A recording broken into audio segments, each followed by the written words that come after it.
వేసవి కాలం మొదలైపోయింది. రోజు రోజుకి ఉష్ణోగ్రతలు పెరుగుతుండటంతో ప్రజలు ఉక్కిరిబిక్కిరవుతున్నారు. ఈ మండే ఎండలకు పెద్దవాళ్లే పలు అనారోగ్య సమస్యల బారిన పడుతున్నారు. ఇక పసిపిల్లల విషయానికి వస్తే ఎండవేడికి వడగాలులకి తట్టుకోలేరు.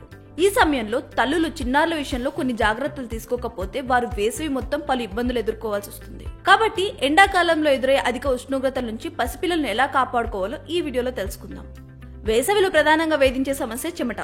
ఈ చెమట వల్ల ఛాతీ, మెడ, వీపు భాగాలపై చెమటకాయలు, దద్దుర్లు వంటి చర్మ సంబంధిత సమస్యలు ఎక్కువగా రావడంతో పసిపిల్లలు ఎక్కువగా ఏడుస్తుంటారు. కాబట్టి పిల్లలకు రోజు ఉదయం, సాయంత్రం 2 సార్లు స్నానం చేయించడం తప్పనిసరి. స్నానం చేయించేటప్పుడు నీటిలో వేప నూనె వేస్తే శరీరంపై ఉండే క్రిములు నాశనమై అలర్జీలు రాకుండా ఉంటాయి. ముఖ్యంగా మెడ, చంకల కింద భాగంలో చెమట పేరుకుపోవడం వల్ల ఆ ప్రాంతాలు ఈ సమస్యలు ఎక్కువగా వచ్చే అవకాశం ఉంటుంది. కాబట్టి స్నానం చేయించే క్రమంలో ఆయా భాగాల్లో మరింత శుభ్రంగా కడగడం ముఖ్యం. ఆ తర్వాత మెత్తని కాటన్ వస్త్రంతో పొడిగా తుడవడం మర్చిపోకూడదు. లేదంటే ఆ భాగాలు తడి అలాగే ఉండిపోయి చర్మ సంబంధిత ఇన్ఫెక్షన్లకు దారితీయచ్చు. అలాగే ఎండలు తగ్గే వరకు పిల్లల కోసం కాటన్ వస్త్రాలను మాత్రమే వాడాలి.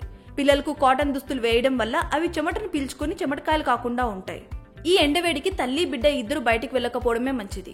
ఇక అత్యవసర సమయంలో బయటికి వెళ్లాల్సి వస్తే పిల్లల తలకి టోపీ, చేతులు, కాళ్ళు కవర్ అయ్యేలా ఉండే పొడవాటి కాటన్ దుస్తులను వేయడం తప్పనిసరి. అలాగే తల్లి కూడా ఎండవేడి తగలకుండా తల మీద క్లాత్ వేసుకోవడంతో పాటు చేతులు, కాళ్ళు కవర్ అయ్యే దుస్తులు ధరించడం అవసరం.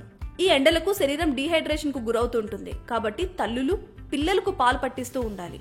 లేదంటే డీహైడ్రేషన్ కు గురై బిడ్డ ఇబ్బంది పడాల్సి వస్తుంది. అలాగే తల్లులు బయట కనిపించే కూల్ డ్రింక్స్, పుల్ ఐస్, వేడి చేసే పదార్థాలు వంటివి తినడం వల్ల అనారోగ్య సమస్యల బారిన పడతారు. దీంతో బిడ్డకు కూడా అవి సోకడంతో ప్రమాదకరమైన పరిస్థితులు ఎదురవుతాయి. అలా కాకుండా ఉండాలంటే ఆహార విషయంలో తల్లులు జాగ్రత్తలు తీసుకోవాలి. మజ్జిగ, కొబ్బరి నీరు, చెరుకు రసం వంటివి తాగుతూ తల్లి ఆరోగ్యంగా ఉండటం వల్ల కూడా పిల్లలను అనారోగ్య సమస్యల బారిన పడకుండా కాపాడుకోవచ్చు.